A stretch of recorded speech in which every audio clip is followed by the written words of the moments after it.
Hello, everybody, and welcome to today's fireside chat. My name is Tian Wong, founder and host of the CONNECTpreneur community. And today we have a very exciting conversation on a very hot and interesting topic, autonomous robotic security. And we have the CEO of Knightscope with us to talk about the industry, as well as some of the challenges that they've faced with respect to building their business.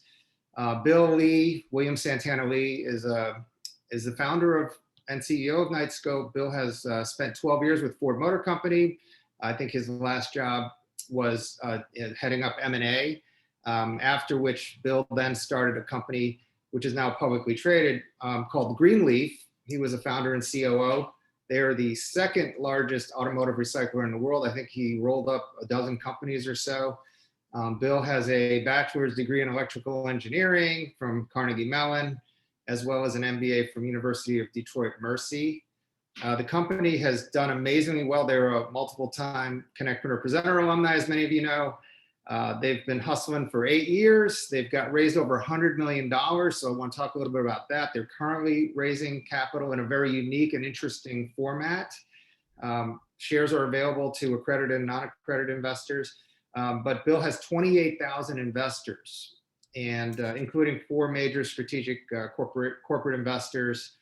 And I know it's been a very tough journey. I know I see a lot of entrepreneurs on this call, so you guys know the entrepreneur's diet, and I'm stealing this from Bill. The entrepreneur's diet is for breakfast you get kicked in the head, for lunch you get punched in the stomach, and for dinner you get body slammed. So I know a lot of you guys on this call totally relate to it. But welcome, Bill, and thank you for joining us today. Thanks for having us. Appreciate it. I don't know what you're talking about. It's easy peasy. It's been like a walk in the park the last 8 years. I don't know what, and I think everyone should do a startup. I think it's kind of really easy to do. The lessons learned are priceless. So why don't we start at the top here? What is ASR? Autonomous security robotics. I mean, what is it for the audience that's generally interested that doesn't know? And just give us a little overview of that, and how you, as an entrepreneur, you were a very successful corporate executive, how you saw this as an opportunity, and what got you interested in the space to begin with.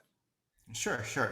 So autonomous security robots, very unique combination of autonomous self-driving technology, similar to a self-driving car, robotics, artificial intelligence, and electric vehicles. And the idea is to provide the 2 million law enforcement officers and security guards really smart eyes and ears and voice on the ground for them to do their jobs much more effectively. The strategy is simple in one respect and complicated in the other. The simple one is just to provide a physical deterrence. So if I put a marked law enforcement vehicle in front of your home or your office, criminal behavior will change. Similarly, we put these machines out in the field.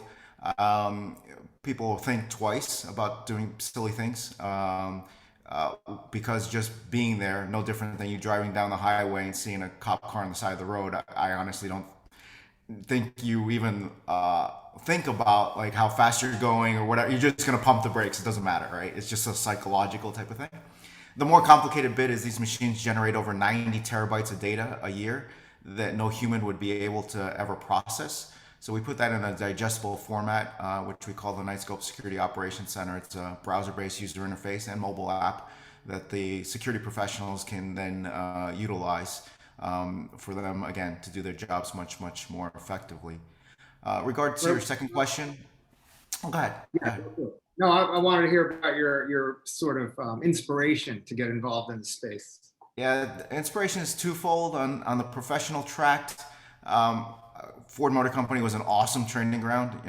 If you go to my LinkedIn profile, I look unemployable during that period. It's like 12 jobs in 10 years. A guy can't hold a job. He's on 4 continents, and but it was an unbelievable training ground. I got to see the inner workings from almost every angle. It was perfect for what we're doing here. But looking at the wider $2 trillion auto industry, I am a strong believer that self-driving and autonomous technology is going to turn the world upside down. I just in violent disagreement on the path to commercialize the technology. Everyone's trying to, I guess the aerospace equivalent is everyone's trying to go to Pluto first without stopping at the moon or Mars. which is kind of a slightly ludicrous assignment to give an engineer. Engineers are really good at solving problems with constrained boundary conditions. So putting a 4,000-pound unmanned vehicle on a public road, random environment, random time of day, random climate, random everything, no safety framework, no regulatory framework, no insurance framework. Please, Mr. and Mrs. Engineer, make sure that this vehicle doesn't hit anything or anyone and works 100% of the time. Like, it's a really dumb assignment. And it's going to take, several decades to get to that point. And I said it in 2013, and we're entering 2022 here shortly, and I think I've been proven right. There's probably 200 companies working on it. No one's shipped anything. Over $80 billion has been invested, and their collective revenue is all about zero. So I think that speaks to how difficult it is, and our approach to crawl, walk, run might be a little bit more palatable for investors. Where, hey, can we get this to work like 1 to 3 miles an hour, 24 hours a day, 7 days a week, in the rain, at night with the client down your throat, and then maybe we'll work on 10 miles an hour after that, which is kind of the plan. The personal answer to your question is I was born in New York City. I've said this numerous times, and I've stuck to it. Someone hit my town on 9/11. I'm still profoundly ticked off about it. So the rest of my life I've dedicated to better securing our country. I think there's a lot of folks possibly from the DC area and would resonate with the following. We have a Department of Defense with one person in charge, the secretary, has well over a $700 billion budget, and we give the 2 million troops every level of capability you might ever imagine or you can't imagine. And there's a Lockheed Martin, a Northrop Grumman, a Raytheon, whatever, and risk capital, a technical and business process, a procurement process.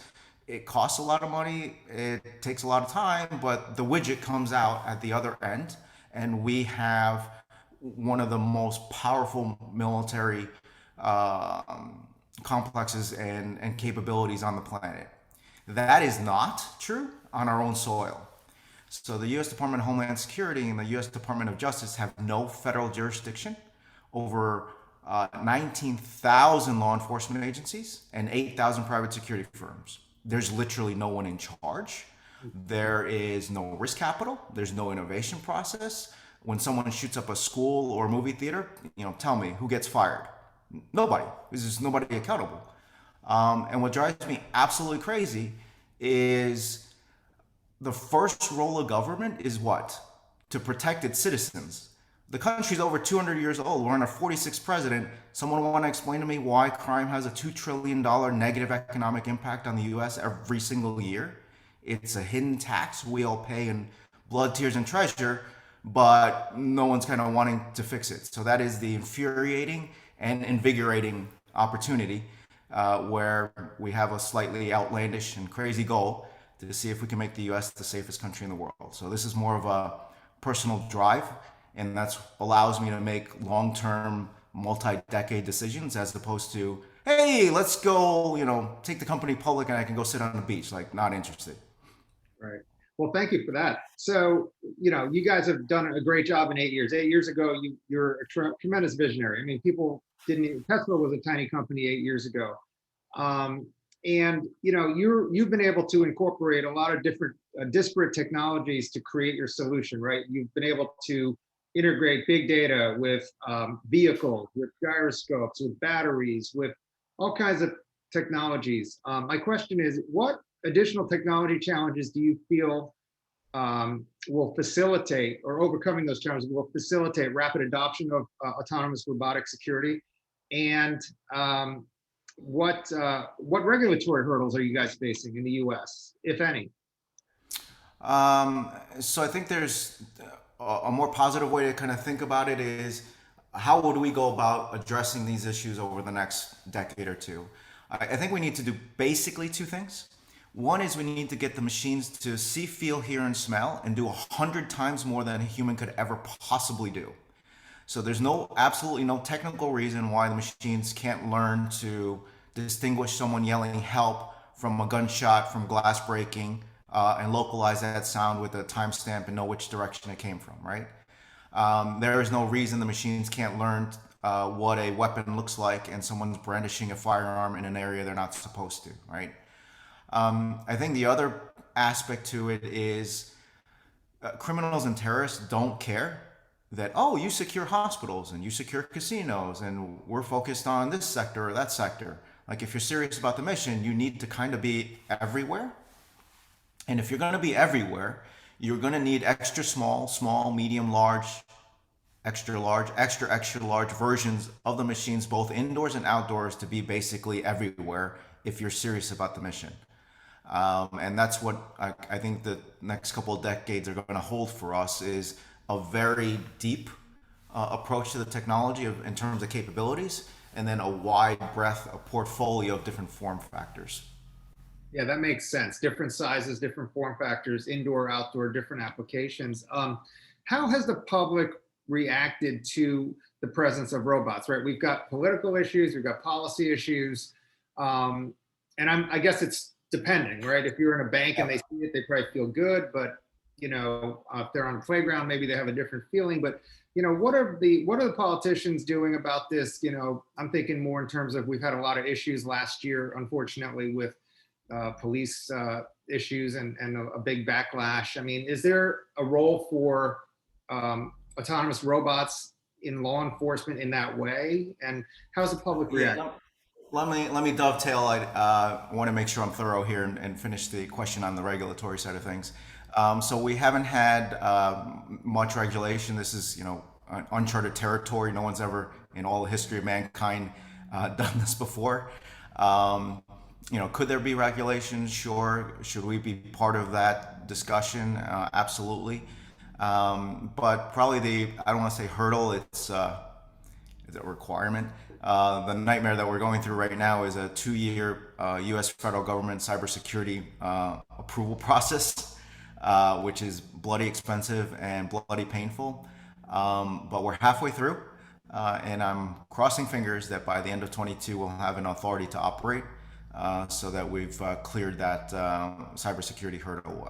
Obviously, we have multiple major corporations as clients, financial institutions, hospitals, and law enforcement agencies. So obviously we had to have the basics covered, but the federal government brings it to a whole new level, which in the end is going to help the company and also instill some confidence both in the private sector and public sector on what we're doing. Everything's still hackable, but a very good hygiene is important. In terms of the public reaction, I would say a couple of things to kind of think about. And I find it humorous that the media talking point, hey, the robots are coming, they're going to kill you and take all your jobs. And it's like, okay, can we be a little bit more serious about this? Go to Knightscope.com, go to the crime page, and you can see a litany of positive contributions that the robots have already made to society, and we're just getting going. I think so we incorporated the company in 2013. May, if you're a Star Wars fan, May the 4th, 2015, we put the first one out in the wild, and we were honestly scared. I'll confess, I don't know if society's gonna allow us to do this. Are people gonna freak out, or what's gonna happen? And the minute I saw, families driving 4 hours with their kids to take a picture with a robot, girls are leaving, big lipstick kisses on the machines, and a lot of robot selfies, I'm like, okay, we may not have this perfect, but we're at least in the right quadrant. I think one huge lesson learned, now that we've operated over 1 million hours across the country, we hold contracts from Hawaii through Texas to Rhode Island, is for folks in the South, if you don't properly introduce yourself with some manners, you're going to have a problem. So we strongly encourage our clients to allow us to do the, hey, welcome the robot, or do a robot naming contest, or whatever it might be, so that we're able to explain to the residents, the tenants, the students, what the robot does, why is it there, and that usually then gets everyone's concerns down. The opposite is also true. If we had one client that would not allow us to do that, and so we never got to properly introduce ourselves to the subdivision. So you had 350 very angry residents. thinking that the machine's prying through their windows and, deciding if what his wife is watching on TV is appropriate or not. And just if you don't do that basic kind of etiquette, you're going to have a problem.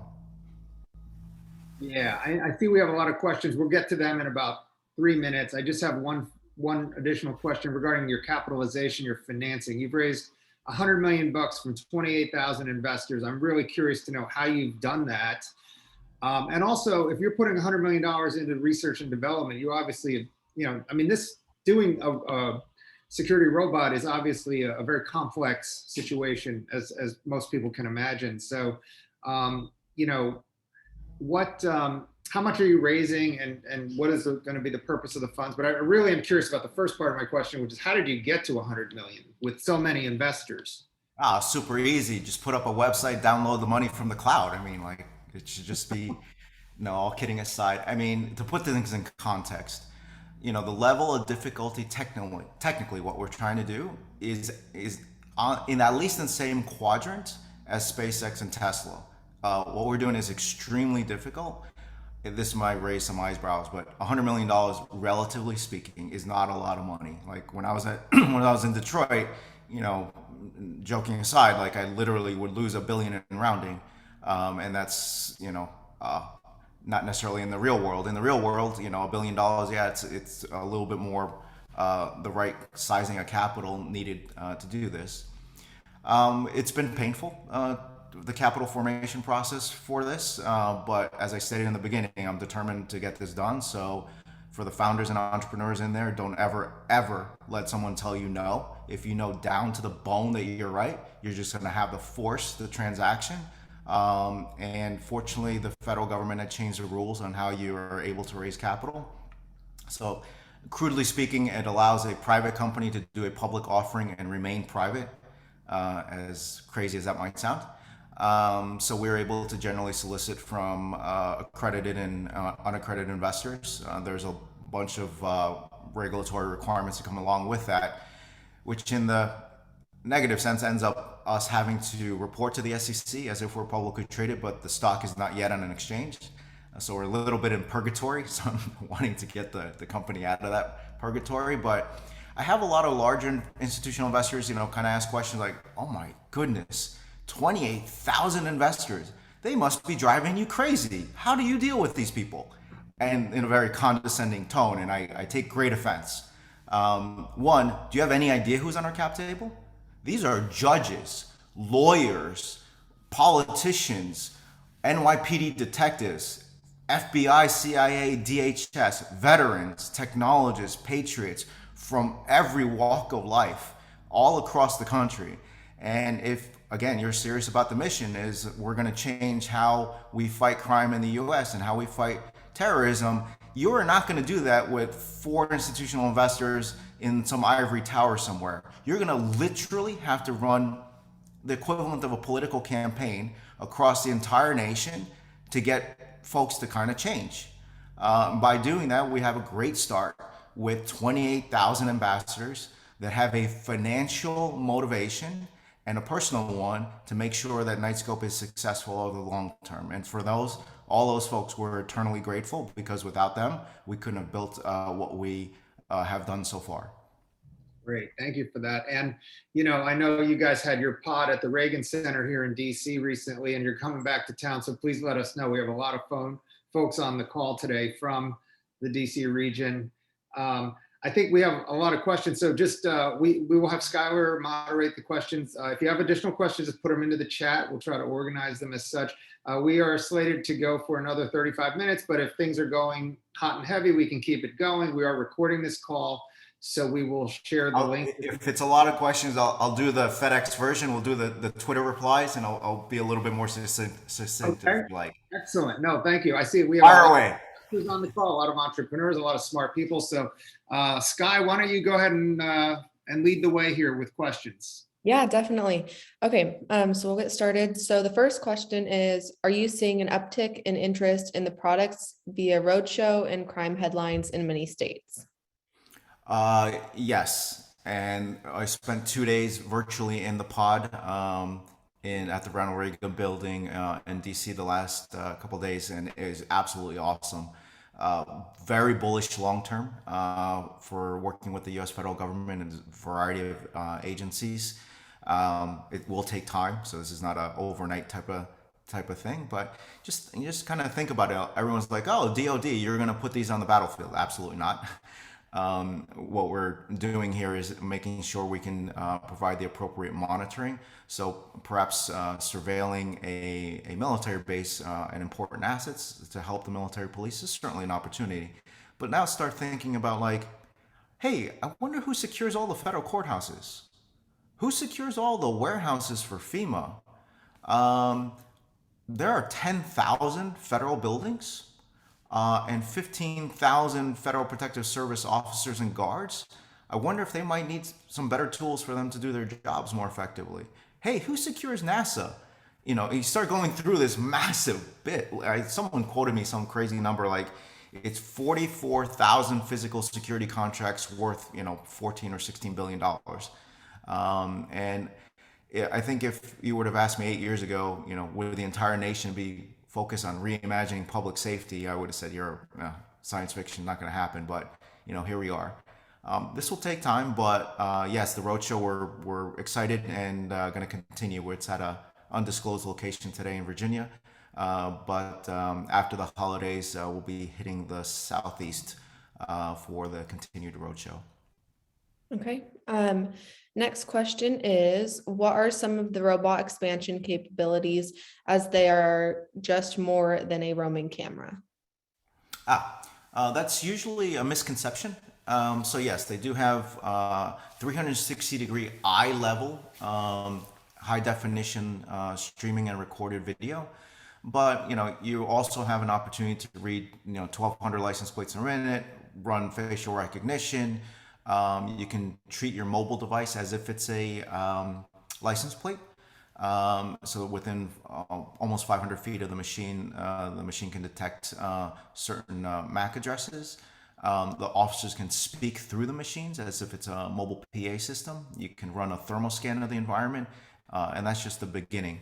And so those capabilities have been proven very effective in the field. We've a little crazy for me to say this, but we've now had two. We just announced one this morning. A auto manufacturer supplier and a hospital have now renewed the contract for the 5th year. And so that, I think, speaks volumes as to the value that's provided to a security professional. Okay. Next question, you went over this a little bit, but just in case you want to add anything else, it says, is a migration into the defense industry in the future for Knightscope? I think, yes, not on the battlefield, but I think supporting the troops and the assets, all the ports, the airports, rail. I mean, there's a ton of opportunity, but the Department of Defense already has a massive budget, and as I stated earlier, the soldiers have a lot behind them. The officers and guards have almost nothing behind them. Okay. Next question is about what is the number of deployments Knightscope needs to be profitable? On advice of counsel, we're not providing projections. We're about to list the company. So we are also, our CFO and I have agreed we will not be providing earnings guidance. Earnings guidance is really good for very large, mature companies in a almost commodity space under normal conditions. We're a technology startup at the bleeding edge where no one's actually done this before during a pandemic. So it would be inappropriate for us to be providing earnings guidance. Okay. Next question is, how is Knightscope's IPO different than a traditional one? I can't do a Twitter short version on this. I can attempt. So a normal S1 IPO, initial public offering, you typically hire some bankers. They run around for 2 weeks on a roadshow with the management team and get the institutional investors to kind of raise their hand and say how much and at what price. They'll build the book, and then basically the bankers and the institutions set the price of that offering, and off you go. And then if it was supposed to be priced between $14 and $16, and you ended up pricing it at 16, and then it trades at 35 the first day, the media picks up and says, "Oh, that's a big win." That's not a big win. That is an awful outcome for the existing investors and the issuer, the company. It's a windfall for the bankers and the institutional investors that mispriced that offering. So highly inappropriate for our 28,000 investors. I have a fiduciary obligation to protect their long-term interests. We've also looked at SPACs, if you want to go down that route later. OTC, reverse mergers, there's all kinds of ways to do a public listing and direct listing as well. So we opted to do something slightly different, which is to have Main Street first, Wall Street second. So we use the testing the waters regulatory phase to allow our existing investors to basically raise their hand and begin the participation process in the public listing offering itself. And should there be any offering available after all that, then Wall Street gets a second chance of it. So we priced around no different than all the rounds that we've done prior. And we believe that will be a much better way to allow our existing investors some level of protection, but also participation, because most Main Street retail investors never get a chance to participate in the public offering itself. That's usually for Wall Street insiders. Okay. The next question is, how do you plan to secure the data? Great question. So a few things to think about. The data. There are different kinds of data related to our machines. The laser scans, it's just so much data, you kind of have to get rid of it every few hours. There's machine data related to the health of the machine, and then there's client-specific data.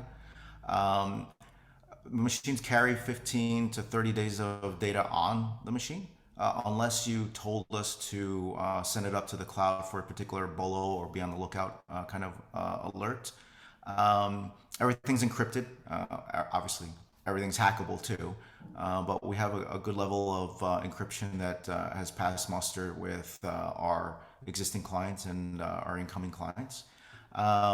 And we also are not of the mind of, oh, look, we have all this data, let's go sell it to Google or Facebook or whoever. That contractually, and we did this on purpose, that data from that location is owned by the client and not by us. From time to time, most of the time, the clients will let us utilize the data to improve our algorithms, but that's the kind of extent of it. And some investors get annoyed with me. It's like, well, you could monetize the data and sell this. Listen, we're trying to build some trust with society. And again, the last thing you need to be doing is tasing someone nor selling their data. And the mission is not to optimize the revenue for how we can, utilize the data. It's to secure the country, and us selling that data to a Facebook is not going to help secure the country. So we'll pass. Okay. The next question says, how do the robots integrate with existing security systems to complement them? Two answers. Strategically high level, that's a very good way to think about it is, hey, let's go do a site assessment. Let's look at where all the fixed cameras are, where the gates are, how many officers are there, or guards, the shift patterns and everything else. Oh, look, here are 3 levels of exposure. Can we go help try to fix those? That's one way to answer your question. The other is everyone looks at the robots behind me, and that's the shiny object, but the whiz-bang part of it is actually the user interface that our clients utilize. And in some cases, we're able to integrate that data flow from just a process flow standpoint into an existing video management system or the like. But in a lot of cases, a lot of stuff that we do is unique, and it's more, there is an alert over here. You should go look over here to an additional dashboard, and that has worked fine for our clients. Okay. What are the insurance issues with performance and injury or damage liability? So it's a subscription service. We don't sell the robots, the electrical stuff, the telecom, the hardware, the software, or anything like that. So we're liable for all of that stuff. We prior were underwritten by Chubb. Our risk management team is from Marsh and McLennan, as they were known. Our current underwriters, Travelers. I don't believe we put in any material claims. And you got to remember, you're doing 1 to 3 miles an hour. Honestly, probably the most annoying thing is, and we have the data to prove this. Americans in almost across the country are really bad drivers. They will get into their car, put it in reverse, and just smash into the robot. And it's usually what ends up happening. And if it was you, you'd probably get hurt as well. It has nothing to do with the robot. But the liability resides on our side. I think one little caveat here: we're the technology provider. We are not always the guarding company or the security company. So you wouldn't, put liability or suing the camera company because a crime committed. The same kind of principle applies to us. We're not the security professionals kind of running the security program there. Okay. Next question is, do you do just 1-year contracts as a service or multi-years? We've done multi-year, 2-3 year with some incentive and to retain that client, and that's always kind of exciting conversation, especially that now that technology has been proven out in the field to be effective, becomes a little bit easier conversation than it was 5-7 years ago. Hey, we got this robot. We're gonna put a 400-pound, 5-foot-tall robot on your corporate campus, and it's gonna roam around. And it's gonna help. And they're like, what? But now it's a little bit easier. But yes, we do multi-year. Okay. When do you actually expect to go public for common shares? So we announced on December 1st that we're doing a public listing on NASDAQ. It's in process now. If you want to learn more, you can go to knightscope.com. In that announcement, let's see, what can I legally say? In that announcement, we said that we would market the offering for 30 to 45 days from December 1st. And depending on market conditions and regulatory NASDAQ approvals. Sorry, I spent too much time with lawyers. We should do a listing. So if we kind of do that math, it feels like sometime in January. And once we get all our ducks lined up here, we'll make a specific dates announced as soon as we can. Okay. Next question is, seems intentional that you've avoided, I might mispronounce this, but it's anthropomorphic bots. Is that correct? Anthropomorphic, yeah, sure. Yes, that. So no, the question is, no minimal humanoid faces, eyes, mouths, etc.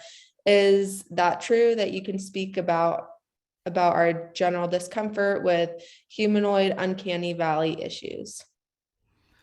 I think that's one issue. The other issue is just technically getting it to work. To me, these are in some regard, less complicated vehicles. Remember, I'm the car guy from Detroit. I'm not the roboticist. And so we didn't spend any time there because it's not ready for prime time. It looks really good on movies and stage YouTube commercial videos and that sort of stuff. But in the real world, with the client down your throat, it's not ready for prime time. There's all kinds of electromechanical issues, there are power issues, and the technology is just not ready. Same with drones for this use case. And we do a lot of R&D, mostly development. We're not pie in the sky research folks. If we can't ship it in 3, 6, 9, 12 months, we're not working on it. We're focused on our clients. Our clients have a problem. They're not looking for science fair projects. So that's part of the reason. The other reason is the uncanny bit kind of makes things even more awkward. So that doesn't help the conversation. Okay. Next is, how hackable or trackable are the robots? Everything's hackable, but it's also encrypted. It's a machine as a service. So we have a staff that runs 24/7, monitoring the health of the machines down to the millisecond, from Hawaii to Rhode Island, as I've mentioned. So the packers don't have immediate access to the technology. So that makes it a lot more difficult. So if we were selling these outright, then somewhere in you know Eastern Europe or somewhere in Asia, someone's tearing apart the robot and trying to figure out how to hack it. But if you don't have access, that's one very good way to stop that from happening in the first place. Okay. You kind of went over this next question a little bit, but in case you wanted to add anything, I'll still ask it. It says, do you anticipate data collection, data access for analytics firms, DOJ and DOD to be a significant part of your business? I believe we will use the data to try to fight the issues that the country is seeing. In some cases, that is data that we bring to the table. In some cases, that might be data that our clients bring to the table. But like one thing that's interesting comparison, if you look at Palantir, publicly traded company, they do awesome work. But a lot of their data is historical and not necessarily on location real time. And that's one huge difference with Knightscope. We've got real time on site data. And that makes the ability to, in the future, be able to make better predictions that much more palatable. It's almost like a hedge fund, trying to do a trade on a Sunday. You have actually no idea what's happening in the market. All you've got is the historicals. It would be really good if I knew what was trading that day and what the market sentiment might be. I might be able to make a better prediction. So I think, from a multi-decade standpoint, that's going to be a massive competitive advantage for us because no one has the data that we have. Okay. What do you plan on using the 40 million raised this round? What are your current models used today in selling them? Okay. There's a use of proceeds slide if you want the details. If you go to knightscope.com/investors, click the red button, and that'll take you to one of our broker dealers. There's multiple broker dealers, obviously, in a public listing. And under documents, there's an actual pitch deck there if you want to peruse that. And in there, you'll find that it's primarily for two things, growth and technology investment, basically. Is to improve the technology, add more capabilities, and continue to sell. How do we market that robot roadshow that we spoke of earlier? And if folks don't know what the heck I'm talking about, let me share my screen. So we've got this this crazy massive pod. This one was in Los Angeles recently. The LAPD shut down the entire street for us and had a helicopter fly over, which is kind of insane. But this allows, in a very pandemic-friendly, safe way, for the sales team to interact with our prospective clients and have our prospective clients be able to touch, see, feel, do the obligatory robot selfie. And we had an awesome time of doing that in Washington, D.C. this week. I personally participated for 7 or 8 hours each day, meeting with, Homeland Security, Customs and Border Patrol, GSA, Federal Protective Services, TSA, it's alphabet soup. But it's been very effective, and we're super excited about the roadshow. Oh, somehow. Sorry, I was muted. Okay, next one is critical infrastructure, warehouses, cold storage, data centers, and campus environments seem like key target markets? Question mark. Yes to all those, asterisks on 2 of them. The data center becomes a huge nightmare of an issue because each data center, kind of as stupid as this might sound, wants their data to stay on premise as opposed to the cloud, even though their core business is the cloud. It's just a ridiculous conversation. So the data center becomes a little bit more of a cyber business issue. Cannabis, absolutely a need. A lot, I'm going to probably offend a lot of folks here, but a lot of shady folks involved who don't have proper business processes, accountability, or transfer of funds in an auditable manner. So we've basically shied away from a few of the contracts that we started in that space because the need is there, but if you can't conduct yourself in a professional manner, we're not going to be playing ball. Okay. The next question is, so does the robot dispatch the police who then come and make the arrest? Great question. So yes, software plus hardware plus humans is the best solution. So some of our law enforcement agency clients literally have the KSOC or the user interface at 911 dispatch. And it's one way to de-escalate some of the tension that's out there. Like before you go send an armed officer out there, you might want to like talk to people first. And so that allows 911 to actually be able to do that remotely and sometimes de-escalate the situation. One of the things that we're most proud of is we had a law enforcement agency in Southern California sign up for a 1-year contract. We put the machine there and according to their data, not ours, effectively cut crime in half for them. So the chief of police went before the city council and on a unanimous vote in favor of Knightscope, extended the contract for another 2 years. So I think that speaks volumes to the viability of the technology for a law enforcement agency and a city to agree to do that and have results to prove it. But yes, the machines can call 911 or whoever might be asked to be on that escalated phone call. Okay. Based on your work with police and military, do you have plans for or a desire to create a bulletproof skin for your vehicles? There's no such thing as bulletproof. There's bullet resistance. We're operating in society and not in a theater of war.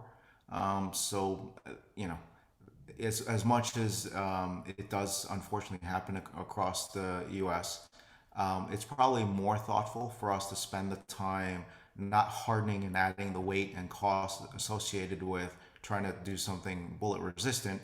How about we spend the time on detecting that a bullet went off, that a gunshot happened? One of the awful things when mass shooting occurs, it's typically somewhere in the order of 6 minutes before 911 gets called on average. That 6 minutes is one, absolutely precious. Two, when 911 gets called, what does dispatch know? There's been a shooting and maybe I have an address. That's it. You have no data. How many suspects, how many shots fired, where are they? Do you have any visual reconnaissance right now? We don't have anything. You're going in literally blind. And I think for us to be able to shorten that 6 minutes, like, you know, in the future, should we be able to get the machines to detect a gunshot and someone yelling help and know which direction the gunshot went off and at what timestamp, and have that not be 6 minutes, but an immediate phone call from us to 911, and here's all the footage, the historical data plus all the live streaming stuff right now. I think that would be a lot more valuable than spending time trying to harden a machine that's supposed to operate in public spaces. Okay. How have you handled leadership maturity and team development during rapid growth, or do you foresee challenges on the horizon? The management team that founded the company is still at it 8 years later. We since added an awesome CFO. She's been around the block as well as our general counsel. The management team is pretty much full, and we're basically focused on scaling. One thing I'm super excited about, slightly controversial. Over the last 8 years, we've raised $100 million. I've been the sole director of the company. I don't believe it's appropriate for founders to be selling board seats to the highest bidder. Just because you can write a check, the largest check in a round, does not qualify you to sit on someone's board. And most founders won't be able to say that. I'll say it on their behalf. It's highly inappropriate in most cases because there's a lot of conflicts, and basically they should be recusing themselves from almost every meeting. So I've held out. But over the last couple of weeks, we've announced 6 incoming awesome independent board members. And I'm proud to say that I believe we'll be a very unique publicly traded company having a 100% diverse board. If you want to learn about who's the incoming directors. Just go to knightscope.com/board, and you can see a wealth of experience, long-term focus, appropriate demeanor, and no conflicts. Okay. What is the top industry you're deployed in today? Casinos, law enforcement, etc. I'll give you half a dozen. There isn't like one particular one. So corporate campuses, commercial real estate, casinos, healthcare, manufacturing slash logistics, and we started adding a lot more residential. Okay. How important is the new battery technology for advancing applications, reducing costs, and other advantages you imagine? Not critical. With some, I'll say, older technology, on paper, the batteries are supposed to last for 2 years. We've got machines out there for 3 to 4 years. It doesn't matter for the client because we pay for everything. The new batteries that we're putting out in the next gen machines should last for 5 years. I think charge times we've been pretty good. The machines patrol for about 2.5 hours, and then they charge for 20 minutes autonomously. And they're still working while they're charging. Could we reduce or want to reduce that 20 minutes to 10 minutes or 5? Sure, that would be great, but we got much bigger fish to fry than that. Okay. How are the supply chain risks impacting Knightscope?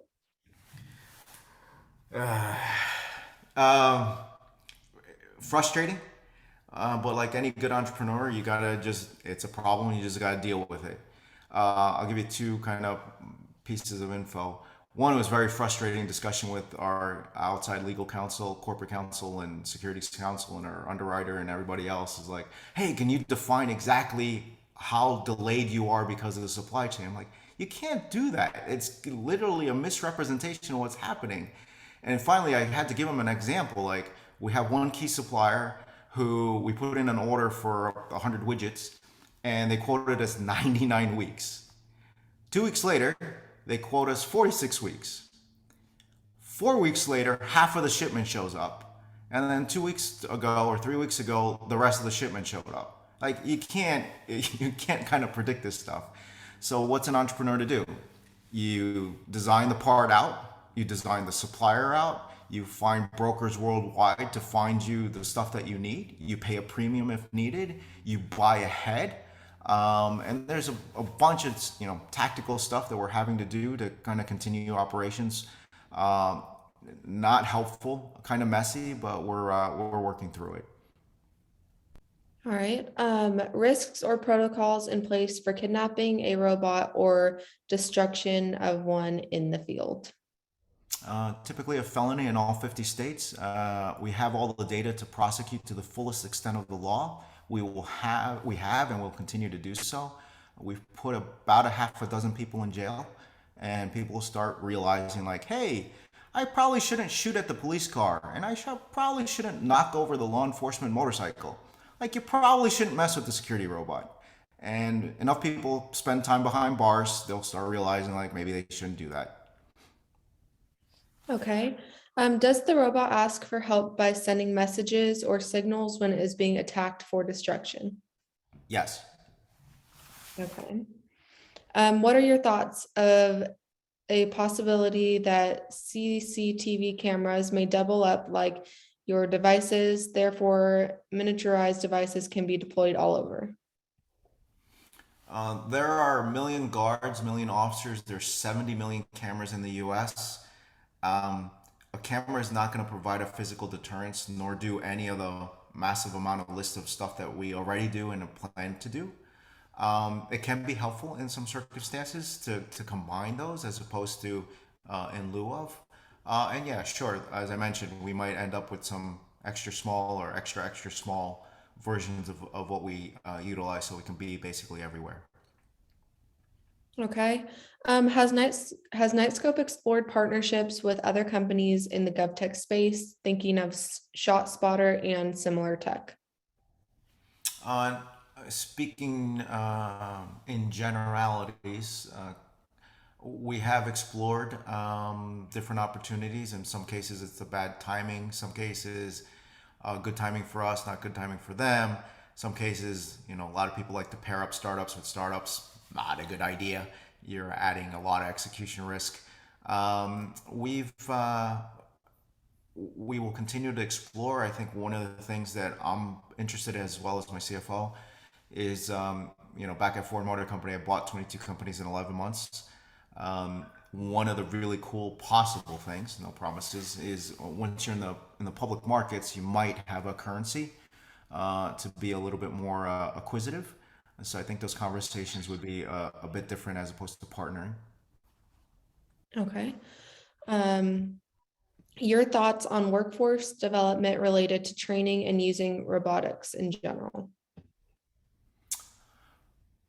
I could answer that in two different ways. I think in terms of the end user, in terms of security, needs a lot of work. I mean, most folks don't know, but security industry, you're looking at 100 to 400% employee turnover rates. That's literally someone leaves their job every 3 months, every 12 months. It's a complete insanity. They can't keep the people in the job. Part of it is because it's an awful job or not really a job.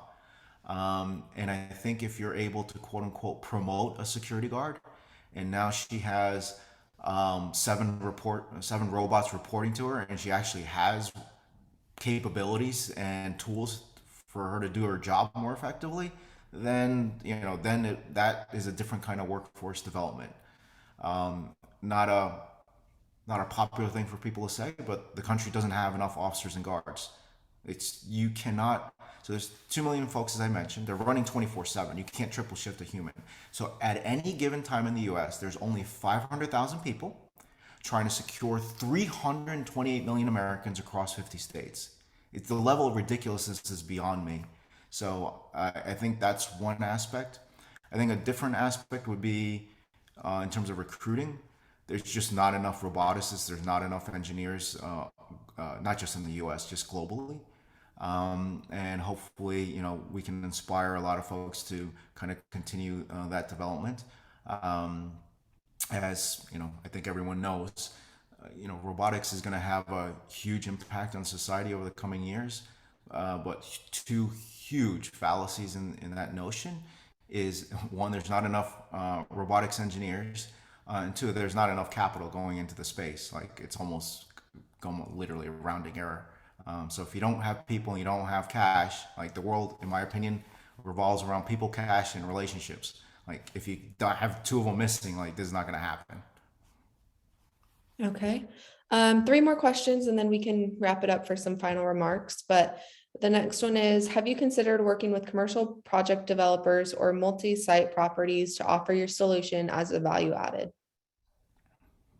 We have sometimes in the planning phases of new developments that can be, very long conversation. Real estate developers are very, very patient people who work over multiple years. But yes, that certainly has been and will continue to be an opportunity. Okay. Will the robot work in severe weather like huge snowstorms, hurricanes, or fire? Um, there's two answers to that. So we've been through 6 winters and 6 summers, and we kind of know how this operates. This is going to sound a little cute or short. It's not intended to be. But if there is a massive hurricane, a fire, and 6 feet of snow, is your security team patrolling? No. Right. So we will go sit on the docking station and charge for a little bit until things blow over. So that's typically the appropriate answer, which most security practitioners will realize is the logical answer. Okay. And then last question, does it make sense to deploy on all government buildings and establishments and other places like hospitals, schools, etc.? I spend too much time with lawyers. You said all. So I can't say all because we haven't done the site assessment of every single hospital and every single government facility. But I would venture to say a majority should be able to benefit from really smart eyes and ears and voice on the ground. And our clients usually do really well if they have a crime problem, they have a budget/cost problem, or both. And I would suggest that, having now spent a good amount of time with the U.S. federal government, there is a significant need to improve the security program nationwide and stop spending so much time focused on the battlefield. Okay, great. We do have a couple more questions, but I want to conclude the meeting for those who have to leave. But Bill, if you want to stick around, we can answer those few other questions. But I do want to be respectful of everyone else's time since I know it is 1 o'clock now. Yeah, we should remind everybody too that we will circulate a email recap with the link, so those of you who joined late can watch the video again. And Chris Howe has a comment, which is Chris runs the Maryland chapter for Startup Grind. He says, "Hey, Bill is simply phenomenal. Never ever heard a founder CEO so confident, knowledgeable, and well spoken. He has his S together." So, Bill, thank you. Thank you. I'm short of sleep, so hopefully I've been coherent this morning. But yeah, we can continue. I mean, this is a really. My next meeting got moved, so I've got more time. If the audience is willing to go, I'm ready to go. So kind of let's go. Oh, great, Sky, go for it. Okay, we'll continue with the questions. The next one says, "Flying robots on the roadmap?" ? Flying robots? Yes, flying robots. Okay, so I want to be clear. We're not a robotics company. We're an advanced physical security company, and we will work on whatever technology will fix the country's problem. I'm not a roboticist, and I get criticized for that. Like, why is the car guy running the robotics company? We're not a robotics company. So would drones be flying out of machines in sometime in the future? Sure. I would assert that they're not ready for prime time for this use of application. First, they can only stay up in the air 5 to 20 minutes, depending on how much you want to pay through the nose.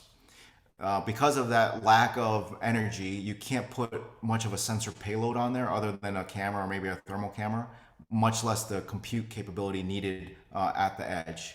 You likely have some data transfer issues. People are working on this, but they can't autonomously recharge consistently.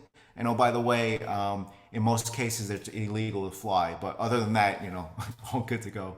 So I think in the next 5 to 10 years, those issues should get resolved. And when the technology is matured enough and ready to go, we're happy to integrate that.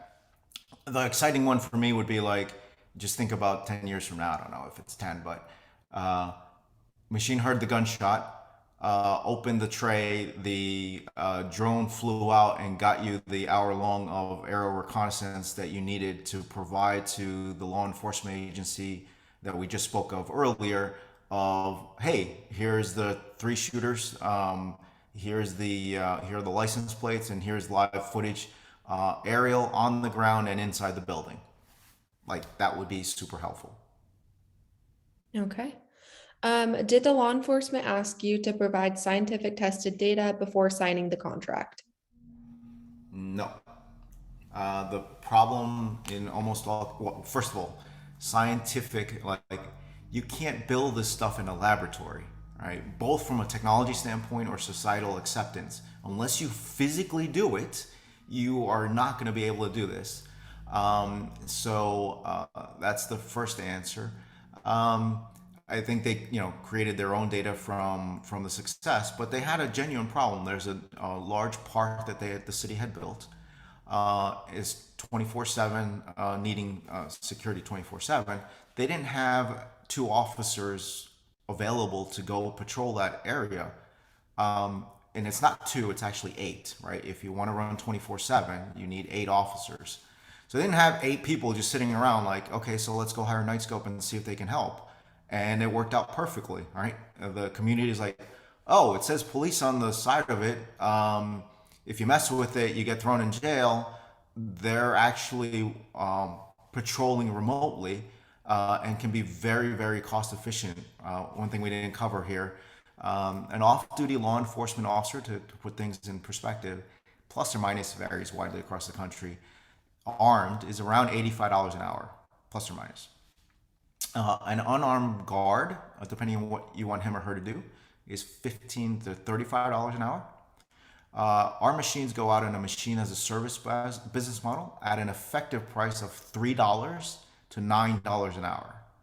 Like at that price, which is what we told all the federal government officials, is like you can't come back to me with some excuse about I didn't want to pay the $3 or $9 an hour to better secure the country. Like, I'm sorry, the budget's off limits. You can't possibly bring that as an issue going forward. And I think at some point in time, it's no different than you wouldn't be allowed to build, for the real estate developers on the call, you today wouldn't be allowed to build a building without a smoke alarm or a fire detector, right? It would be ludicrous. You wouldn't be allowed, nor would you ever think of it. At some point in time, over the next decade or two, there will be that tipping point where you didn't want to pay the $7 an hour at this mall A, and this one, mall B, decided to, and you had an incident here. I think our risk manager is actually on the call. I'll say, like, you're kind of being irresponsible and you're going to pay a severe penalty for doing it. So that's kind of the long game, to make sure that we're pervasive enough that if you put 1 million robots in network across the country, we will make a massive dent in the problem. Okay. Any conversations around supporting the counter narcotics and illegal immigration scenarios on the southern border? Let's see, what can I say?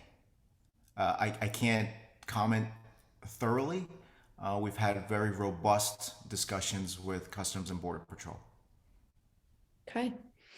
Any plans to deploy the robots to help with riots? Shall there be any? Are these robots riot applicable? Yes and no. So no, because it's not a tactical type of thing. It's not, something that you are going to throw, like, the SWAT robots, like, oh, I'm just going to go throw a robot in there so I can kind of teleoperate it and see what's going on. Like, that's not the thing we're doing. Yes, and we should have not had the riot in the first place. Like, I don't believe the founders of our country ever expected us to build a society where going to work, going to school, literally came with the risk of being shot or killed. I'm sorry, but that's not acceptable. And the entire country has become numb to, like, oh, this is okay. This is not okay. So I think wherein the robots can provide a very helpful tool to society for us, just imagine. So let's put it in more positive. Imagine if the US was the safest country in the world. Talk to me about education. Talk to me about budgets for infrastructure. Talk to me about the viability of someone's local business. How about the value of your home?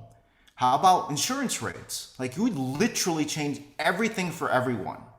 And I think what we're doing at Knightscope is in the national security interest of the United States of America. And that's why we're so passionate about what we're doing to force the outcome that needs to happen. And I think that's an important facet of what we're doing and why 28,000 people are supporting our efforts. They know this is hard. They know this, there's risks that come with it. But we also have a track record that proven that we can be helpful. So I think there's a way to not have the riot in the first place is probably a more thoughtful way to think about it, as opposed to I'm going to be the SWAT commander and go throw a robot into a riot. Okay. Next question. What does your patent portfolio look like? Are you leaning towards protecting IP via trade secrets and proprietary data? So we have 9 patents issued to us. This is not a nice thing to say, but a lot of East Coast investors kind of focus on patent portfolios. West Coast folks are like, the technology moves so fast, like, why are you bothering? Like, you need to be focused on the cutting edge of innovation. And by the time you're done with the next release, your patent's kind of irrelevant. So we put in a portfolio that's, reasonable. If you had discretionary amount of time, staff, and money, yeah, could we have filed 100 patents? Sure. Not good use of proceeds for our precious capital. Okay. Which one of the robots is most popular with end use customers, as you have static and mobile solutions? Interesting question. I'm guessing that in the long run it'll be spread evenly across the portfolio. Today, like 80% is the K5 outdoor version. So now I screw this up. I always go the wrong way. So that one, at the end, the 5 foot tall, 400-pound machine that's outdoors is the most popular one. Okay. This next one is not necessarily a question. It seems like more of a suggestion, but maybe you have some thoughts on it. It says assist airport security and border patrols, exclamation mark. So I don't know if you have any thoughts on that. Yep. So we're operating at the Houston airport, which is not easy because they got this crazy helix kind of parking structure thing. So we literally have robots going up and down these things, which was technically not easy to do. We also recently deployed at Newark, New Jersey airport parking. We recently got a contract with LAX for patrolling there, the Los Angeles airport. There's more in process, but yes, certainly an opportunity, as well as rail. Okay. Is there a backup for downed GPS and cellular network / satellite for the robot to keep working, or does it store data that can be shared when all systems are back up again? Maybe the better question is, how does it communicate? Majority of the machines communicate on two telecoms. So we typically have, pick your Verizon or AT&T or T-Mobile plus AT&T or whatever combo. So one's a primary, one's a secondary. We do that because the telecoms are not consistent. The machine does not use GPS to necessarily navigate. GPS is, plus or minus a few meters. I forget the number, 3 to 9 meters. Don't quote me. And we need kind of centimeter accuracy type of thing. So it's really nice to put on a map, maybe to put an icon somewhere, but that you're not going to navigate using that. The machine does not require telecommunication to navigate. So if we lose connection, we're not going to be running into stuff. We're still storing all the data on the machine. So we have that redundancy as well. Okay. Are you concerned with the loss of your IP via espionage / re-engineering? Yes, but we have countermeasures for that, which is the machine as a service business model. It's really hard to do espionage or steal something when we have a staff monitoring everything across the country and you have no access to the machines. So that curtails that kind of risk. That said, we have 28,000 investors, folks always wanting to visit Knightscope headquarters here in Silicon Valley. And I feel bad, but now contractually and from a security standpoint, we're not allowed to accept visitors. A few years ago, we had a prospective competitor, literally, actually this happened twice, try to conduct industrial espionage by saying that they work for SpaceX or they work for Google and they're here to do whatever. So we've had that kind of nonsense happen before. It won't happen again. Okay. What's the street value of the robot? Street value. So it's a subscription service, so there isn't a street value. I'm thinking sure. maybe just the cost of the robot, Ah, instead of the hourly or how you were. Why don't I be a little bit more thorough since we've got a pretty engaged audience here. So the business model, we talked about price, so you understand kind of why clients get excited. So why are investors excited? So the machines can generate, let's say, just to make the math super easy, these are on the high side, but $100,000 of revenue per machine per annum, right? So it costs us, with no design efficiencies, no purchasing efficiencies, anything like that, just north of $60,000 to build the machine. So the business model is basically to recover the cost of the machine in the first calendar year. Second, third, fourth, fifth year, you're basically just printing money. It's almost like an annuity, or said a different way, we have high per unit revenue, kind of luxury automotive economics. You're buying a new Tesla every year. But our margins look more like a software as a service company in the 60+% range. Obviously, there's operating costs in terms of maintenance and service and everything else. But once you net out, on the high side, each machine should generate about $500,000 of revenue coming into the company over that first 5 years. And then costs going out, including the bill of material, the labor, and the maintenance and support, is about $250,000. So, we should be sitting around $250,000 of profit per machine over that business planning period. Okay, great. As an entrepreneur, what has been your biggest challenges? And if you could go back in time, what would you change? Capital formation. What infuriates me to the nth degree, you've got 130 odd billion dollars goes into startups every year. Kind of 80% goes into software, 10% into biotech, and 10% into other. Right? That's not how the world works. Like, you're not going to download SpaceX and Tesla from the cloud.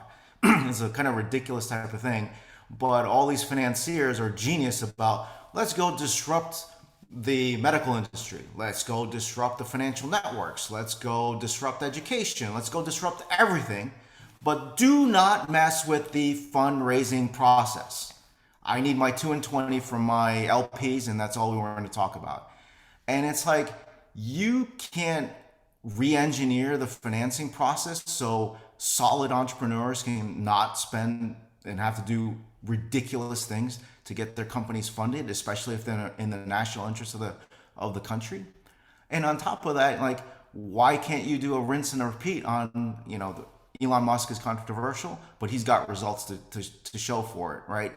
Why aren't there rinse and repeat factors for entrepreneurs like Elon? There's plenty of talent out there, trust me, but you don't know how to finance large, projects and large initiatives. Like, give me a break. So don't come here, picking on founders and treating them very poorly. One day I'm going to write a book and my wife is going to throw me out of the house, but don't treat founders disrespectfully when your business is to be wrong 9 times out of 10. Literally. You're looking for that one business that's going to take off. That's fine if that's your business model, but don't walk around acting like you're right 9 times out of 10. I don't have the patience for it. All right. Sorry, you hit a hot button with me. It infuriates me. Okay. There's so many founders out there trying so hard to do great work and can't say what I say because of their funding source. They think all the money comes from Silicon Valley or some VC somewhere sitting there in their ivory tower. Like, I don't have the patience or time for it. Okay, thank you. Yeah. So I think that was the last question that we had. So if you want to give, it's okay. Well, I'm gonna end on Bill going non-linear.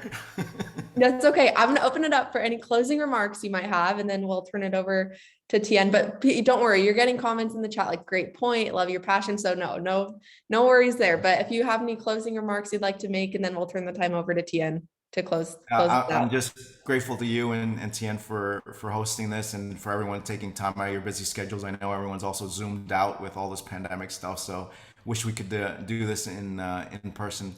But I just grateful and thankful.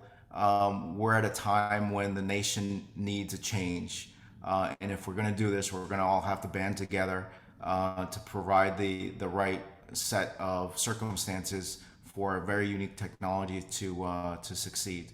So if you want to learn more, go to Knightscope.com. If we wrap this up and you have a question and you need to get to me, the easiest thing to do, you can send me a LinkedIn profile request, that's fine.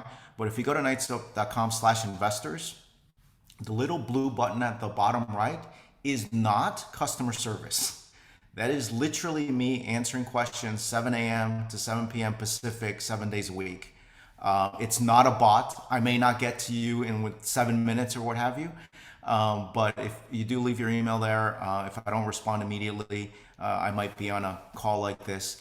And I'm scared to open that up when I'm done here because we've been on here for a while. I do respond to everyone. Just don't ask me, are you a bot or not? I'm exhausted. But other than that, thank you, everyone. Happy holidays. Please be safe out there. And as I like to say, I probably should say on my shirt, long Knightscope, short the criminals. Thank you so much, Bill. Really quite an honor to hear your comments and to talk to you about this very, very important technology, which is solving a humongous problem for all of us here. And I just love talking to entrepreneurs like you who just exhibit just sort of this, boundless energy and grit and passion. And like you said, the entrepreneur's diet, is not exactly one for everybody, but you're a great living testimonial to, the ability to be extremely resilient and get knocked down and get up, get knocked down, get up, and love it. So I wish you all the very best. I think that, you guys have solved some very, very hard problems already. Hopefully the hard stuff is past you, and the future is very bright. But thanks again for participating. Skylar will send a recap email to everybody, including Bill's links and information, as well as a link to this conversation. And really appreciate everyone staying late. Obviously, this was a fascinating conversation. And to echo Bill, I'd also like to wish everybody happy holidays and Merry Christmas and all the best for a great year next year. So with that, I want to thank everyone for joining us, and Bill, especially you. And yeah, all the best, guys. All right. Thank you very much, everybody.